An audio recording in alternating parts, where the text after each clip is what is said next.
from the Athenians. The Athenians did not refuse the aid, but gave them for defenders the 4,000 tenant farmers who held the land of the Chalcidian horse breeders. But it seems that all the plans of the Eretrians were unsound. They sent to the Athenians for aid, but their counsels were divided. Some of them planned to leave the city and make for the heights of Euboea. Others plotted treason in hope of winning advantages from the Persians.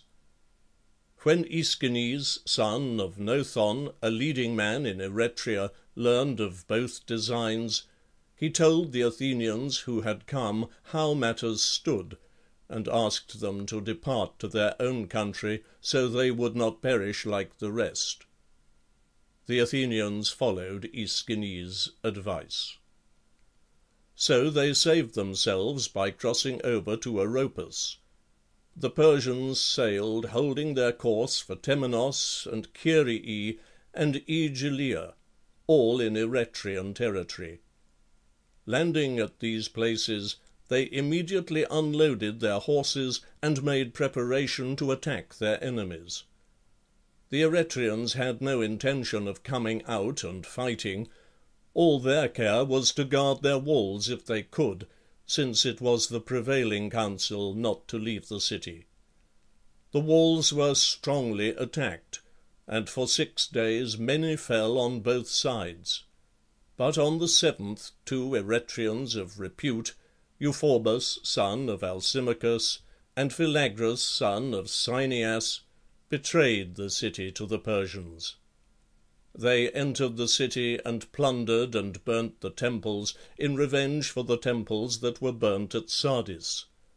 Moreover, they enslaved the townspeople, according to Darius' command.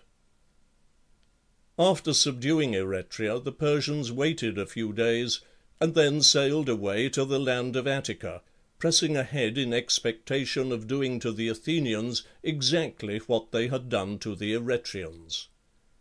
Marathon was the place in Attica most suitable for riding horses and closest to Eretria. So Hippias, son of Pisistratus, led them there. When the Athenians learned this, they too marched out to Marathon, with 10 generals leading them. The 10th was Miltiades, and it had befallen his father, Cimon, son of Stesagoras, to be banished from Athens by Pisistratus, son of Hippocrates. While in exile, he happened to take the Olympic prize in the 4-horse chariot, and by taking this victory he won the same prize as his half-brother Miltiades. At the next Olympic games he won with the same horses, but permitted Pisistratus to be proclaimed victor, and by resigning the victory to him, he came back from exile to his own property under truce.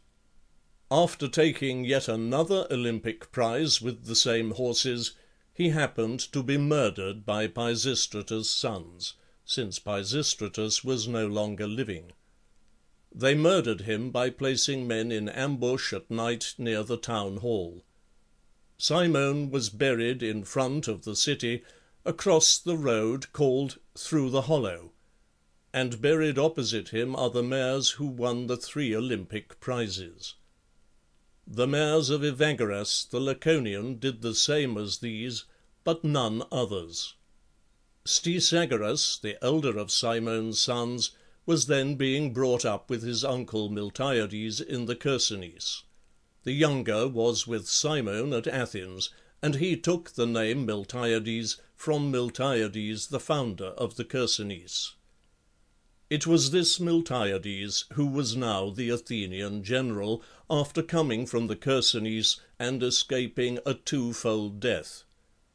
The Phoenicians pursued him as far as Imbros, considering it of great importance to catch him and bring him to the king.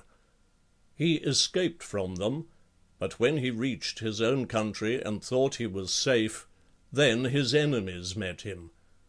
They brought him to court and prosecuted him for tyranny in the Chersonese, but he was acquitted and appointed Athenian general, chosen by the people.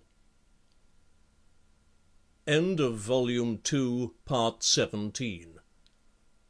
Recording by Graham Redman.